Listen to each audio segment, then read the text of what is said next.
Hi everyone! I don't have many subscribers, but I appreciate all of you who have subscribed, liked, and especially commented on my videos and community posts, and I want you to feel included in my videos. I'm sure someday I'll start doing live streams, maybe, which sounds, absolutely horrifying, or maybe I'll even have something like a Patreon, but I feel like that might be a little ways away. Until then, I wanted to make a video that included contributions from some of you. I'm working on having some more casual videos where I kind of chit-chat instead of being really rigid and scripted, and I hope this kind of falls under that category. Last week, I asked on my community page what puppets scared you as a kid, and I received many comments. I would likely be bringing up a lot of them in the future, and would like to discuss 3 of the shows that the Puppets That Scared You originated on today. Before I go into this list, I do have to bring up the Wiggles puppets. We know them, we hate them, they will likely always be burned into the minds of the poor little ones who are unlucky enough to be subjected to them as a child. I always see these puppets come up in lists of scary puppets, and I don't think we need to elaborate on them any further. Anyways, here we go. Number 3.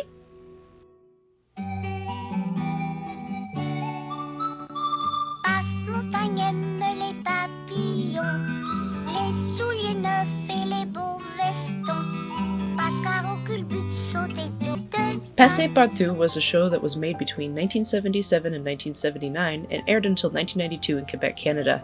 It was created as a response to Sesame Street, as the Quebec Minister of Education didn't believe just translating Sesame Street into French would be identifiable to children growing up in Quebec. I don't quite get this reasoning, as I grew up in the rural wilderness of Canada and I loved the urban New York-based Sesame Street. But Passe Partout was very successful and, honestly, it ain't half bad. The show was recently revived, revamped, and ready to be a part of the newest generation in 2019.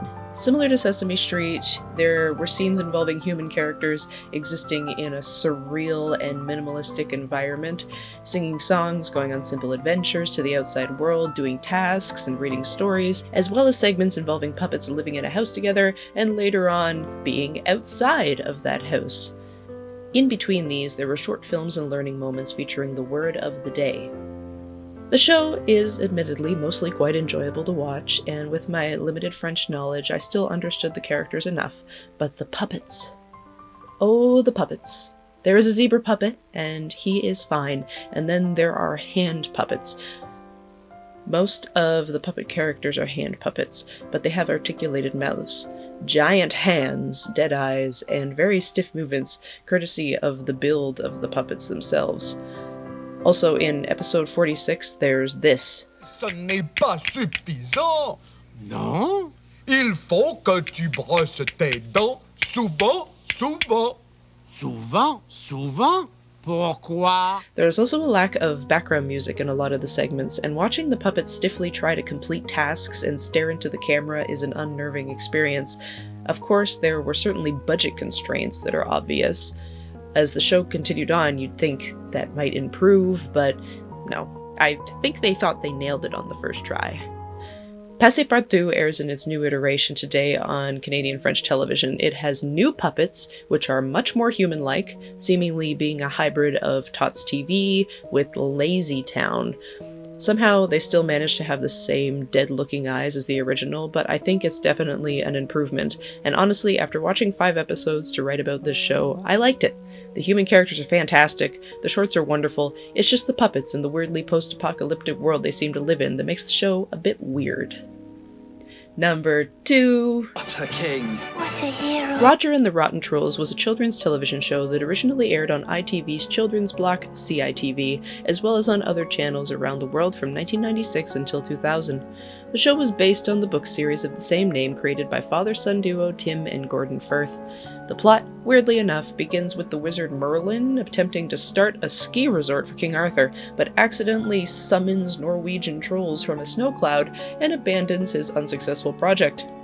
These trolls still exist where they were accidentally summoned by Merlin, and soon meet a young boy named Roger, who becomes their king and teaches them about life. The show was made by the Children's Company and contained both live actors as well as puppets. The show won the 1997 BAFTA Award for Best Children's Entertainment Show and ran a successful 4 seasons with 2 spin-off shows airing afterwards called Combat Sheep and Ripley and Scuff, of which you can find a couple clips online from both of these shows. The art in the original books about the Rottentrolls isn't necessarily scary, but the puppet interpretations are. These puppets were designed by the original creators, so this is really what they're supposed to look like from the original brains that thought of it. The original book series was marketed as being a spooky story for kids, and this translated well into being a spooky story on television for kids, with its wacky adventures of giant-eyed, wide-mouthed, mischievous little creatures living in a hill. I saw a comment online that said it was like Fraggle Rock on steroids, and that isn't too far off. Once upon a time, this whole series was available online.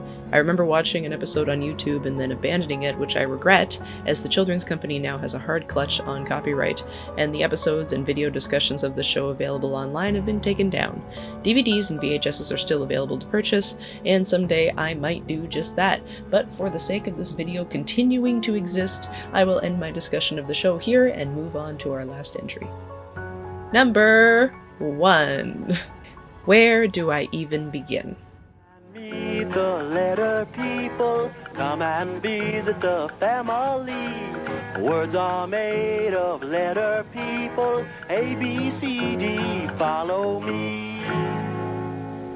I do often say that shows feel like a fever dream, but I think this is the one that really takes the cake. The Letter People ran for 60 15-minute episodes, and 26 of these episodes were about exactly that, letters.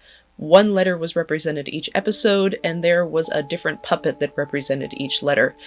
And oh boy. The Letter People were created by Elaine Rice Weinman and Rita Friedman in 1964 to help rambunctious young children learn about letters. There were 26 characters, each representing and appearing like a letter of the alphabet, initially drawn on a large portrait card and having notable characteristics that would make them memorable, such as Mr. T having tall teeth, and Mr. M having a munching mouth, and Mr. N having a nice nose. This educational program at schools was so successful, it was translated to television in 1974. There was probably very limited budget and time when it came to building new puppets for each episode, as well as making the puppets look like their original concept art. The content of the episodes is fantastic, it's very educational, the music is great, and I really enjoyed this show, but man, those are some scary puppets. The show was hugely popular, airing on PBS stations around the United States. Not only did episodes teach about letters, but there was also adventure episodes taking place in different areas such as outer space, and episodes ending on a cliffhanger that would lead into the next episode. It's pretty fantastic in a horrifying way. The background was always sparse, often completely black, with puppeteers also wearing all black to blend in if needed. It seems that there was a little bit of a budget increase, as eventually some set pieces were added for the more serial episodes of the show, as well as many more puppets. There were actually 31 puppeteers and voice actors on the show. The show finished filming in 1976, but aired in syndication until the curriculum was changed in the mid-90s. For so long, the Letter People were there to teach children about letters, their sounds, and simple sentence structure, while being also horrifying and fascinating to look at. I would recommend giving the show a watch. It's a wild experience from the first 30 seconds. Anyways, what a fun adventure into these 3 shows that really had some scary looking puppets. If you didn't see my original community post, what puppet scared you? Leave a comment below. I love reading everyone's comments and seeing discussions, as well as learning new facts about the shows I talk about. I appreciate you all, and remember to like and subscribe for more content about all things puppet, especially obscure ones. Thanks for watching, and I'll talk to you later.